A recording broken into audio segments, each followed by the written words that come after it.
Bonjour à toi et bienvenue dans le podcast Destination Business Rentable qui aide les coachs, les entrepreneurs et les créateurs de contenu à construire un business qui attire des dream clients rentables et réguliers. Yes, dans ce podcast, on va parler d'un sujet fondamental pour ton business, la création d'une offre irrésistible. À la fin de ce podcast, tu pourras créer une offre irrésistible que tes potentiels clients vont s'arracher. Donc reste bien jusqu'à la fin de ce podcast pour pouvoir proposer à tes potentiels clients une offre signature qui résonne profondément avec eux.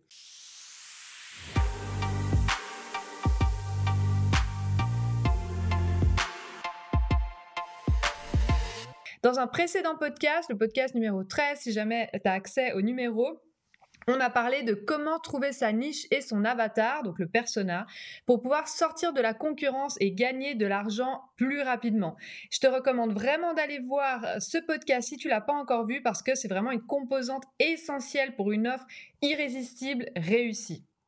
Donc maintenant, on va parler vraiment de l'objectif numéro 1, c'est qu'il faut être au clair sur ce que tu proposes, ton offre signature. C'est ultra important parce que si tu es au clair, crystal clear comme disent les Anglais, Ça semble évident. voilà, mais pas tout le monde est au clair avec ce qu'il propose, tu pourras créer vraiment du contenu pertinent, et j'insiste sur le mot pertinent, sur tes réseaux sociaux et qui sera lié à ton offre. Et pardon, mais clair, on dit souvent c'est un objectif numéro 1 d'être clair. Ça semble facile, mais c'est une des choses les plus difficiles pour nous d'avoir travaillé, de simplifier et de rendre clair et concis son offre et sa proposition de valeur. Parce que les êtres humains sont des gens très complexes, donc c'est très difficile on a d'être tendance clair. souvent à broder autour du truc et d'expliquer oui, mais en plus il y a ça, ça, ça, et d'être vraiment to the point, comme on dit. Voilà, exactement. Donc, tu l'auras bien compris, le but ici, c'est de créer du contenu qui est relié à ton offre et donc pas de créer du contenu comme ça dans le vent. C'est vraiment, il faut avoir une sorte de stratégie que quand tu crées du contenu, c'est pour vendre ton offre, mais vendre, attention, j'aime pas trop ce mot, c'est en fait pour parler de ton offre, de ce que tu proposes, ta spécialité. Donner envie, quoi. Donner envie, voilà, mais pas vendre en mode achète mon offre. C'est pas du tout comme ça que ça fonctionne. Donc, l'objectif ici, c'est vraiment de créer du contenu qui est lié à ton offre, comme je le disais, et ça peut être dans les stories, dans les posts Instagram, tu peux poser des questions dans les sondages, etc. Et en fait, ici, vraiment, l'objectif que je te propose aujourd'hui qu'on travaille ensemble, c'est que tu puisses demander aux gens du feedback, regarder s'il y a un intérêt pour ton offre et donc tester ton idée avant de l'avoir créée. Pas de panique, si tu as déjà créé ton offre, essaye de la clarifier avec les tips qu'on va partager aujourd'hui avec toi dans ce tout nouveau podcast. Ça va te permettre de construire de l'influence sur les réseaux sociaux. D'accord ? Et donc, ce que je te propose, c'est de commencer à créer du contenu autour de ton offre signature, donc que tu n'as pas encore lancé ni créé, on l'espère, ou sinon de clarifier avec nous, comme je le disais, pour attirer tes potentiels clients et voir si ton idée résonne vraiment avec eux.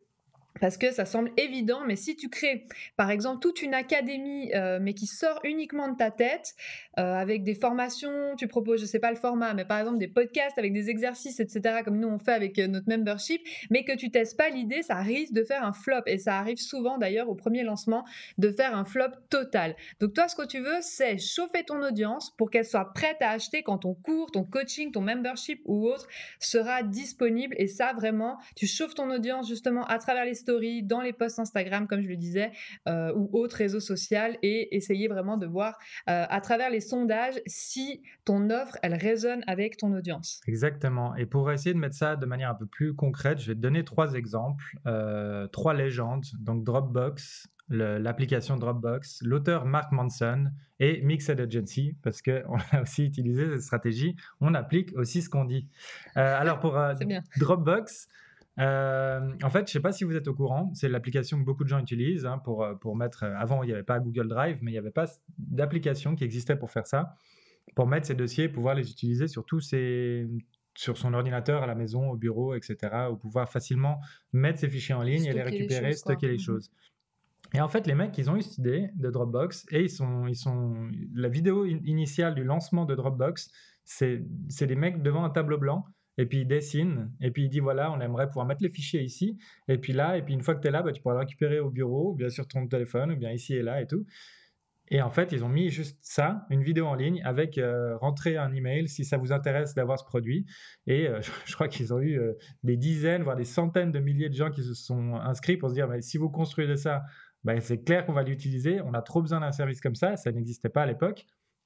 Et ils sont allés devant des investisseurs en disant, bah, on a 100 000 intéressés, on le fait ou pas. Et ça, c'est vraiment déjà une manière de valider un produit.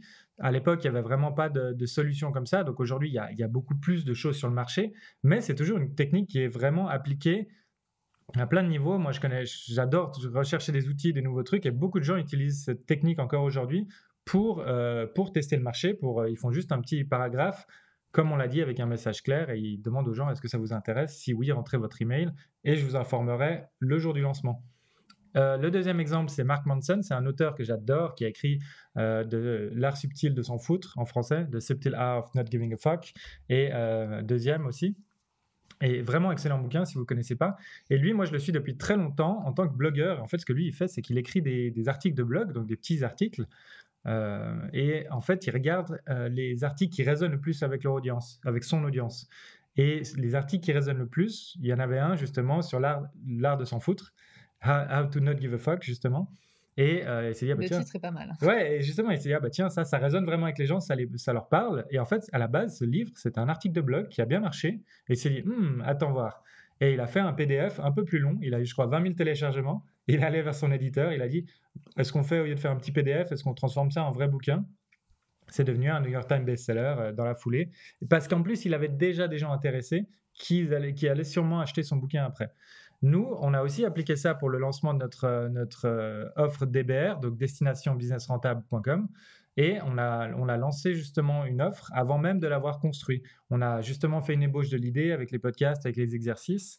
Le podcast que tu es sûrement en train d'écouter maintenant, et les exercices si tu es membre justement de Destination Business Rentable.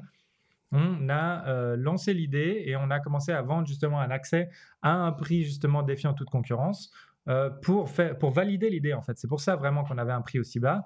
Et il y a plein de gens qui ont dit mais pourquoi vous faites un prix aussi bas? Comment vous allez être rentable? Et en fait ça c'était vraiment notre stratégie pour lancer l'idée, pour voir si les gens sont intéressés. Et là aujourd'hui, maintenant qu'on a un membership qui tourne avec énormément de valeur, maintenant on a un prix plus normal, on va dire, qui représente un peu plus la valeur qu'il y a dedans. Qui va d'ailleurs augmenter prochainement. Voilà. Et oui, donc c'est marrant, beaucoup de gens nous ont dit « Ah oui, d'accord, donc vous avez déjà des personnes qui ont acheté votre membership, mais vous ne l'avez pas encore créé. » Exactement. Donc alors évidemment, on avait travaillé sur le sujet, on avait la thématique sur plusieurs mois, on savait exactement comment on allait faire la chose. Je veux dire, on avait travaillé l'offre, c'est pas que on n'a pas lancé le truc en mode on ne sait pas ce qu'on offre. Non, on a vraiment été super clair, nous, à travers notre stratégie. Qu'est-ce qu'on offrait?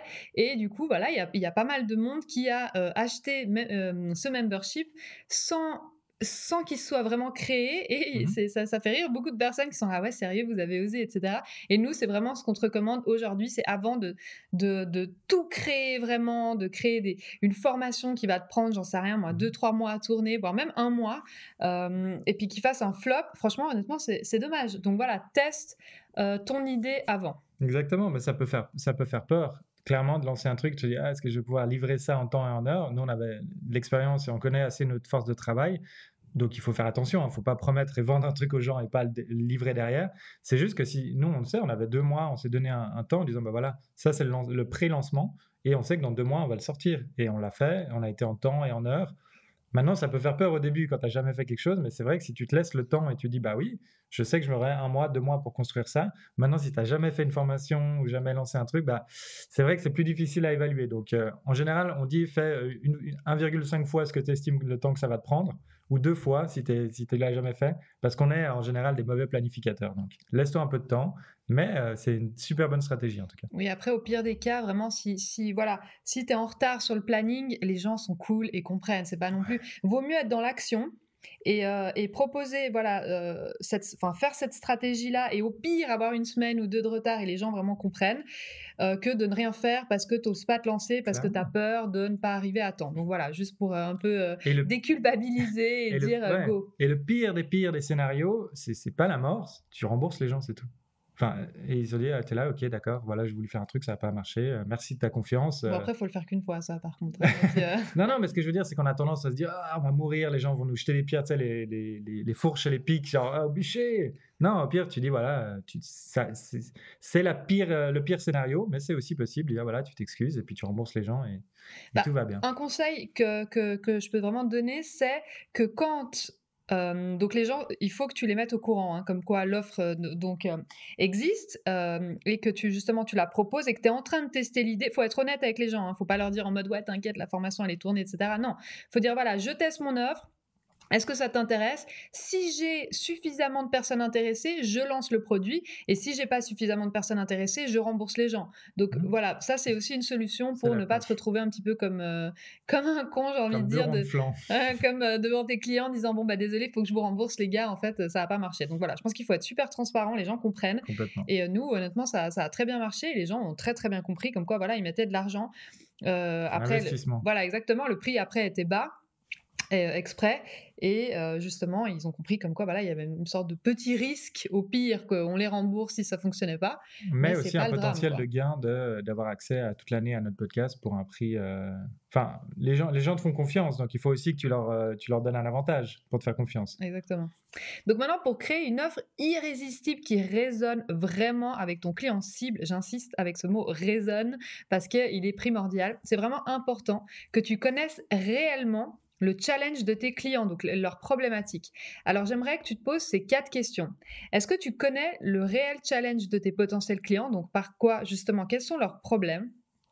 Est-ce que tu connais, donc ça c'est la question 2, est-ce que tu connais leurs problèmes, leurs envies, leurs peurs, leurs frustrations? 3, est-ce que tu sais exactement par quoi ils passent en ce moment? Et la 4e question, c'est est-ce que tu as déjà réussi à résoudre leurs problèmes? Et tout ça, c'est vraiment des questions fondamentales auxquelles il faut que tu prennes le temps de répondre.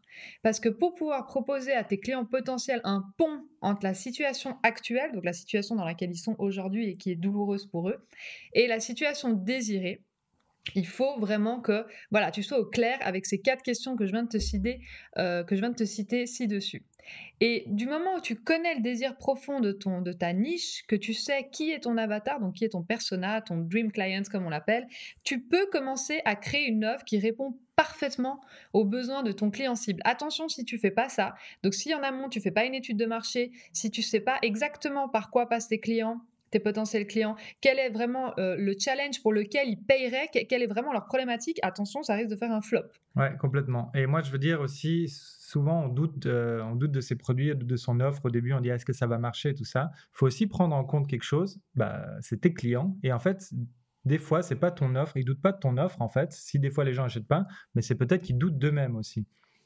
Et ça, c'est un truc très puissant et on a tendance à oublier ça. Ça arrive souvent. Hein. Et en fait, les gens, des fois, s'ils n'achètent pas, c'est pas parce que ton produit, ton coaching, ta formation, elle n'est pas assez bien, c'est parce qu'ils doutent d'eux-mêmes et ils se disent ouais, mais moi, je suis pas quelqu'un de rigoureux, je vais pas suivre la formation, je me connais, j'en ai déjà acheté avant, j'ai pas réussi à suivre, etc., etc. Donc, c'est un peu, justement, je voulais donner l'exemple, tu sais, on a parlé dans l'autre podcast, le guide, un peu comme dans Le Seigneur des Anneaux, tu vois, et puis t'as Frodo, là, le petit mec avec ses pieds nus, et sa mission, c'est d'aller détruire un anneau dans le Mordor et lancer un truc dans un volcan. Quand tu le regardes, même lui, il se dit, mais moi, je sais pas moi je peux pas faire ça. Il y a des gens, il y a des chevaliers, il y a des gens plus forts et tout. Genre pourquoi moi qu'est-ce que vous me voulez? Laissez-moi tranquille dans ma contrée, quoi.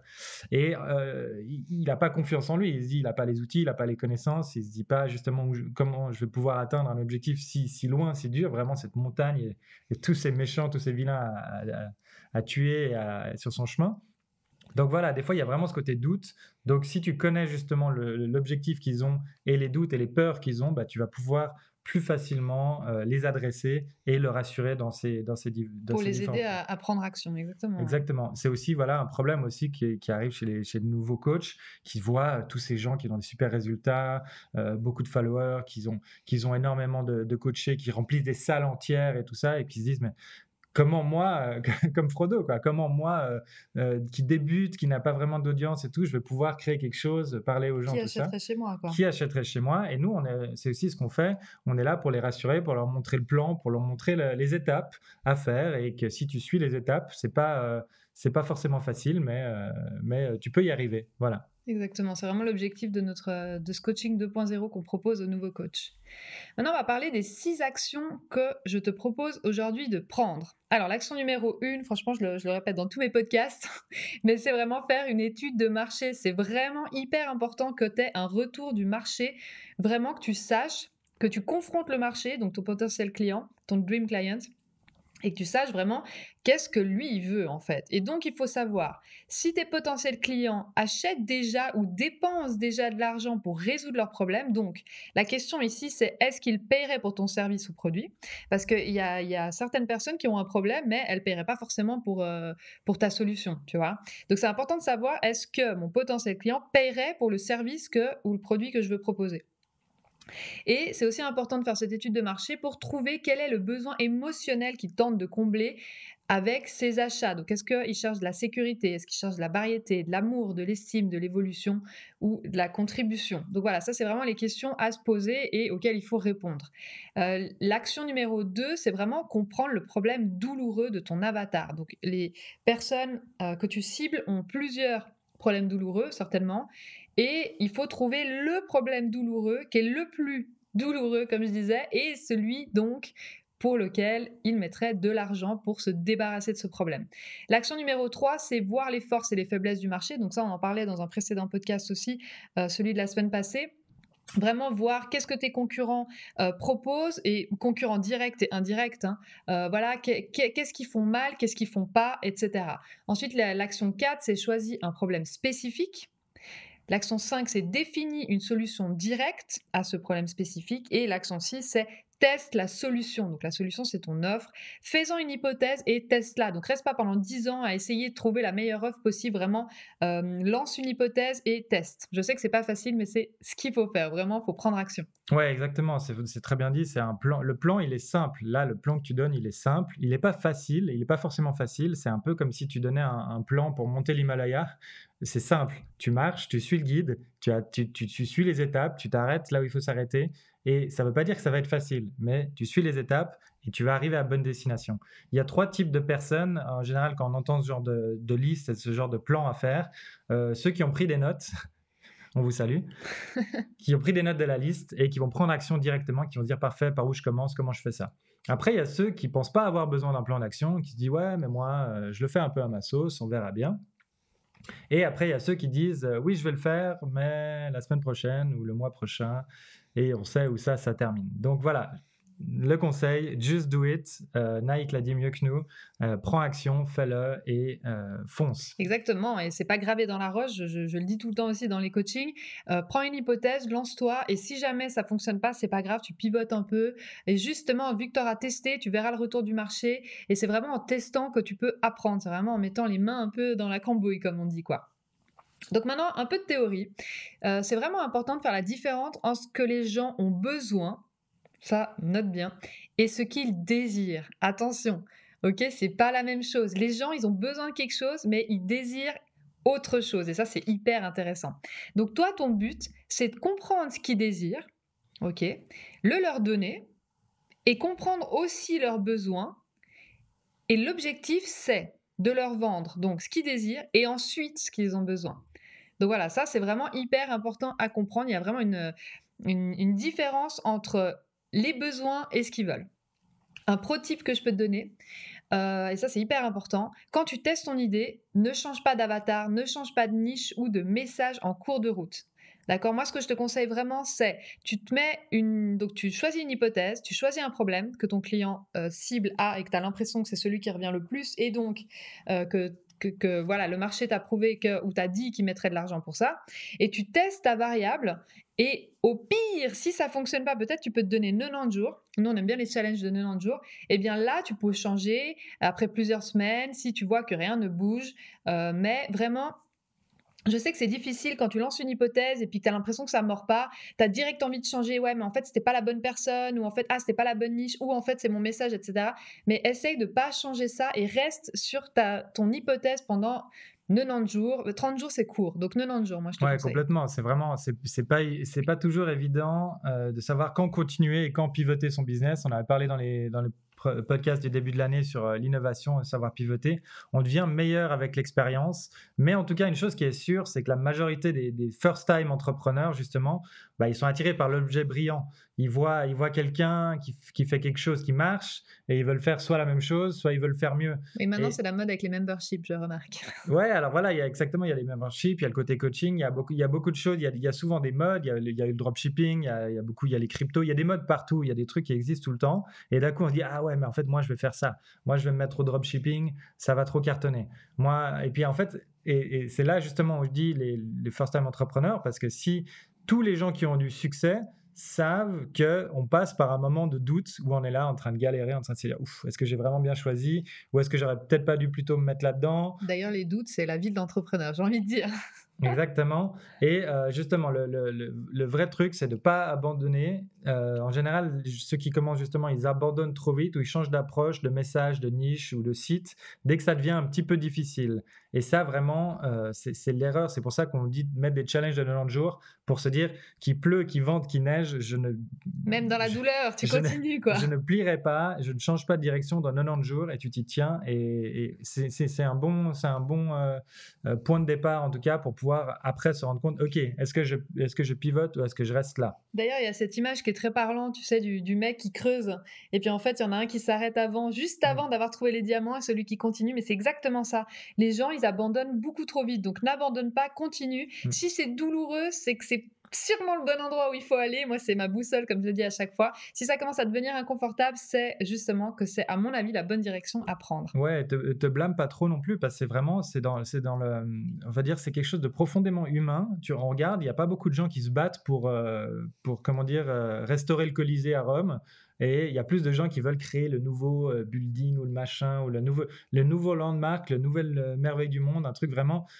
On est plus dans vouloir créer la nouveauté que d'entretenir l'ancien. Et c'est aussi pareil dans les relations, hein. Dès qu'il y a un truc, dès qu'il y a une relation, t'es là, elle commence à me faire chier celle-là, ou celui-là, je peux plus me voir en peinture. Allez, ciao, on reprend à nouveau et on recommence. Au lieu de travailler justement une relation et puis de l'entretenir. C'est du travail, c'est pas quelque chose de forcément le plus sexy, mais c'est ça qui a vraiment des résultats et c'est ça qui vaut vraiment, vraiment la peine. Exactement. Et d'ailleurs, les entrepreneurs, surtout au début, sont toujours très pressés. Ouais, mais 30 jours, un coaching en 30 jours, mais c'est vite, faut aller plus vite, etc. C'est trop long, 30 jours. Alors que franchement, honnêtement, là, je te propose une stratégie sur 90 jours et franchement, 3 mois sur ta vie d'entrepreneur, c'est rien.